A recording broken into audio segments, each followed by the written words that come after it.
ಇವತ್ತು ಚರ್ಚೆ ಮಾಡಿದ್ದೀವಿ. ನಾವು ಏನದೀವಿ ಇವೆಲ್ಲ ವಿಚಾರಗಳಿಗೆ ಬದ್ಧದೀವಿ. ಯಾವುದೇ ಬದಲಾವಣೆ ನಮ್ಮಲ್ಲಿ ಇಲ್ಲ ಅನ್ನೋಂಥದ್ದನ್ನು ತಮ್ಮ ಮೂಲಕ ಹೇಳಕ್ಕೆ ಬಯಸ್ತೇನೆ.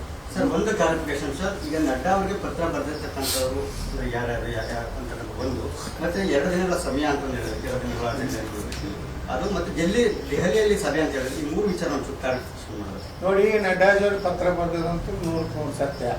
ಅದರೊಳಗೆ ಯಾರ್ಯಾರು ಸಹಿ ಮಾಡ್ಯಾರ ಅನ್ನೋಂಥದ್ದು ಅವರಿಗೆ ಗೊತ್ತು. ಆದರೆ ಅವ್ರೇನು ಹೇಳಿದ್ದಾರೆ, ಯಾವುದೋ ನಮ್ಮ ಹೆಸರನ್ನು ಬಹಿರಂಗಪಡಿಸಬೇಡ್ರಿ, ಆಂತರಿಕ ವಿಷಯದಲ್ಲಿ ನಾವು ನಮ್ಗೆ ಇದು ಆಗೋದು ಬೇಡ, ಪಕ್ಷದ ಒಂದು ಚೌಕಟ್ಟಿನಲ್ಲೇ ನಾವು ಪತ್ರ ಬರೆದಿದ್ವಿ, ಪಕ್ಷದ ಚೌಕಟ್ಟಿನಲ್ಲೇ ರಾಷ್ಟ್ರೀಯ ಅಧ್ಯಕ್ಷರಿಗೆ ಇದನ್ನು ಗಂಭೀರವಾಗಿ ತಗೋಬೇಕನ್ನೋಂಥದ್ದು ನಾವು ಬರೆದಿದ್ದೀವಿ ಅನ್ನೋಂಥದ್ದು ಒಂದು. ಇನ್ನು ಎರಡನೇದು ಏನು ನಿಮ್ಮದು, ದೆಹಲಿಯಲ್ಲಿ ಒಂದು ಸಭೆ ಮಾಡಿ ನಿರ್ಧಾರ ಮಾಡ್ತೀವಿ. ಈಗ ಪಾರ್ಲಿಮೆಂಟ್ ಸ್ಟಾರ್ಟ್ ಆಗಿದೆ. ನಾವೆಲ್ಲರೂ ಅವರು ಹೇಳಿದ್ದಾರೆ, ಅಲ್ಲಿ ಪಾರ್ಲಿಮೆಂಟ್ ಸ್ಟಾರ್ಟ್ ಆದ್ಮೇಲೆ ನಾವೆಲ್ಲರೂ ದಿಲ್ಲಿಗೆ ಹೋಗೋದಿವಿ.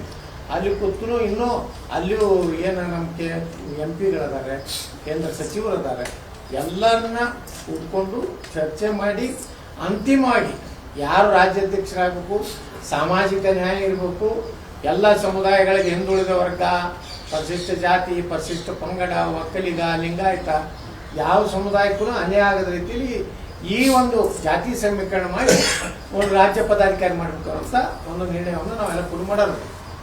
ದೆಹಲಿಯಲ್ಲೇ ತಾವು ಅಧಿಕೃತವಾಗಿ ತಮ್ಮ ಹುರಿಯಾಳನ್ನ ಆಯ್ಕೆ ಘೋಷಣೆ ಮಾಡೋಂಥ ಅಲ್ಲೆಲ್ಲ ಚರ್ಚೆ ಮಾಡ್ತೀವಿ, ಮಾಡಿ ಅಂತಿಮವಾಗಿ ಅಲ್ಲೇ ಘೋಷಣೆ ಮಾಡ್ತೀವಿ.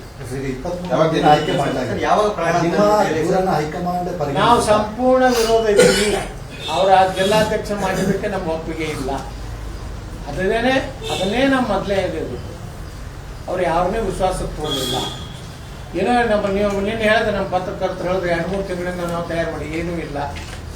ಇದೆಲ್ಲ ಒಂದು ರಾತ್ರಿಯಲ್ಲಿ ತನಗೆ ಬೇಕಾದಂಥವ್ರು ಮಾಡಿದ್ದಂತೂ ಎಲ್ಲರಿಗೂ ಗೊತ್ತಾಗಿದೆ. ಕೇವಲ ರಾಜ್ಯಾಧ್ಯಕ್ಷ ಆಗೋದ್ರ ಸಲುವಾಗಿ ಹಂಗೆ ಆಗೋದಿಲ್ಲ. ಯಾರೇ ರಾಜ್ಯಾಧ್ಯಕ್ಷರಾದವ್ರು ಎಲ್ಲರನ್ನೂ ವಿಶ್ವಾಸ ತಗೊಂಡು, ಒಬ್ಬರೇ ಏನೋ ಯಾರನ್ನ ತೊಗೊಂಡ್ರಿ ವಿಶ್ವಾಸಕ್ಕೆ, RS ತೊಗೊಂಡ್ರಿ, ಬೊಮ್ಮಾಯಿ ತೊಗೊಂಡ್ರಿ, ಸದಾನಂದ ಗೌಡರು ತೊಗೊಂಡ್ರಿ, ಅಶ್ವಥ್ ನಾರಾಯಣ ಅವ್ರು ತೊಗೊಂಡ್ರಿ, CT ರವೀನ್ ತೊಗೊಂಡ್ರೆ, ಯಾರೂ ಇಲ್ಲ. ನಿಮ್ಗೆ ಏನು ಬರ್ತದೆ ಇಲ್ಲ ಸಿದ್ದೇಶಣ್ಣ. ಯಾರು ಮೊನ್ನೆ ಲೋಕಸಭೆಯಲ್ಲಿ ಸಿದ್ದೇಶಣ್ಣ ಅವ್ರ ವಿರುದ್ಧ ಇಲೆಕ್ಷನ್ ಮಾಡೋದು, ಕುಮಾರ್ ಬಂಗಾರಪ್ಪ ನೋಡ್ರಿ, ಯಾರನ್ನೂ ಕರೀದೇ ಇಲ್ಲ, ತಾನೇ ಬರೋದು ಘೋಷಣೆ ಮಾಡೋದು. ಈ ರೀತಿಯಾಗಿದೆ ನೋಡಿ. ಒಂದು ಪಕ್ಷ ಒಬ್ಬ ರಾಜ್ಯಾಧ್ಯಕ್ಷರನ್ನಾರು ನೀವು ನೋಡ್ರಿ, ಅಭಿಪ್ರಾಯ ಹಂಗೂ ಇರ್ಬೋದು, ಹಿಂಗೂ ಇರ್ಬೋದು, ಆದರೆ ನಮ್ಮನ್ನೆಲ್ಲ ವಿಶ್ವಾಸ ತಗೊಂಡಾರಂತ ಭಾವನೆ ಬರಬೇಕು. ಈ ನಾಯಕತ್ವ ಅಂದ್ರೇನು? ಒಬ್ಬ ರಾಜ್ಯದ ಅಧ್ಯಕ್ಷ ಒಂದು ಟೀಮಿನ ನಾಯಕ ಅಲ್ಲ, ಇಡೀ ಭಾರತೀಯ ಜನತಾ ಪಾರ್ಟಿ ಕರ್ನಾಟಕದ ನಾಯಕ ಆಗಬೇಕು. ಅದು ಎಲ್ಲಿಯೂ ಕಾಣಿಸ್ತಾ ಇಲ್ಲ. ಮತ್ತು ಉದ್ದಟತನ ನಾವು ಮಾಡಿದ್ದೀವಿ. ಇವತ್ತು ದಾವಣಗೆರೆ ಜಿಲ್ಲಾಧ್ಯಕ್ಷ ನೇರವಾಗಿ ಗಂಭೀರ ಆರೋಪ ಇದೆ, ಪಕ್ಷ ವಿರುದ್ಧ ಚುನಾವಣೆ ಮಾಡಿದ್ದಾನೆ.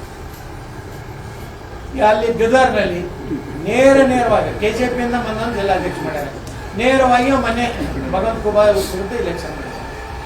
ಇಂಥವ್ರನ್ನ ನೀವೆಲ್ಲ ಮಾಡಿದ್ರೆ ಪಕ್ಷ ಸಿದ್ಧಾಂತದಲ್ಲಿ ಉಳಿತದೆ. ಇದು ನಮ್ಮದು ಬಹಳ ಏನೇನೋ ಆತಂಕಕಾರಿ ಇದೆ. ಮುಂದಿನ ದಿವಸಗಳಲ್ಲಿ ಭಾರತೀಯ ಜನತಾ ಪಾರ್ಟಿ ರಾಜ್ಯದಲ್ಲಿ ಮತ್ತೆ ನಾವು ಮರಳಿ ಅಧಿಕಾರಕ್ಕೆ ಬರಬೇಕು, ರಾಜ್ಯದ ಜನರು ಒಳ್ಳೆ ಸರ್ಕಾರ ಕೊಡಬೇಕು ಉದ್ದೇಶದಿಂದ ನಮ್ಮ ಹೋರಾಟ ಹೊರತು ಯಾರನ್ನೂ ರಾಜ್ಯಾಧ್ಯಕ್ಷ ಮಾಡಬೇಕು ಅನ್ನೋಂಥ ಹೋರಾಟ ಅಲ್ಲ. 23 ಜನ ಆಯ್ಕೆ ಮಾಡಿದ್ದಾರೆ ಸರ್. ಇದು ಸರಿ ಇರುವ ಕಾರಣಕ್ಕಾಗಿ ಆಯ್ಕೆ ಆಗಿರ್ತಕ್ಕಂಥ ಘೋಷಣೆ ಆಗಿದೆ. ಇಲ್ಲಾಂದ್ರೆ ತಡೆ ಹಿಡಿಯುವಂಥ ಪ್ರಕ್ರಿಯೆ ಆಗ್ತಾ ಇತ್ತು, ಹೈಕಮಾಂಡ್ ತಡೆ ಹಿಡಿದಿತ್ತು. ಇದು ಅಧಿಕೃತ ಮತ್ತು ಸರಳವಾಗಿರ್ತಕ್ಕಂಥ ಪ್ರಕ್ರಿಯೆ ಆಗಿರುವಂಥದ್ದು ಮತ್ತು ಸರಿಯಾಗಿದೆ. ಆ ಕಾರಣಕ್ಕಾಗಿ ಹೈಕಮಾಂಡ್ ಗ್ರೀನ್ ಸಿಗ್ನಲ್ ಒಂದಿಗೆ ಅನೌನ್ಸ್ ಮಾಡಿದ್ದೇವೆ ಅಂತ ಹೇಳ್ತಿದ್ದಾರೆ. ನೋಡ್ರಿ, ಅವ್ರಿಗೆ ಅವರು ಕೇಂದ್ರದವ್ರು ನಾನು ವಿಶ್ವಾಸ ತಗೊಂಡ್ರೆ ಬಿಟ್ಟಾರೆ ನಮ್ಗೆ ಗೊತ್ತಿಲ್ಲ. ಆ ವಿಜೇಂದ್ರ ರಾಜ್ಯಾಧ್ಯಕ್ಷ ಆದ್ಮೇಲೆ ಪದಾಧಿಕಾರಿಗಳು ಮಾಡಿದ್ದು ಯಾರು ಕೇಳಲ್ರಿ. ಒಂದು ಸೈಡ್ ಹೊಂಟೈತದ ಗಾಡಿ. ನೀವು ಹೇಳಿದ್ರಿ ಅವ್ರು ಸರಿಯಾಗಿದೆ, ಅವರು ಎಲ್ಲ ವಿಶ್ವಾಸ ತಗೊಂಡಿದ್ದಾರೆ. ಒಮ್ಮೊಮ್ಮೆ ಹೈಕಮಾಂಡ್ ಹಂಗ ನಮ್ಗೆ ಕೇಳಿಲ್ಲ ಅಂತ ಹೇಳಕ್ ಆಗುದಿಲ್ಲ. ಅವ್ರು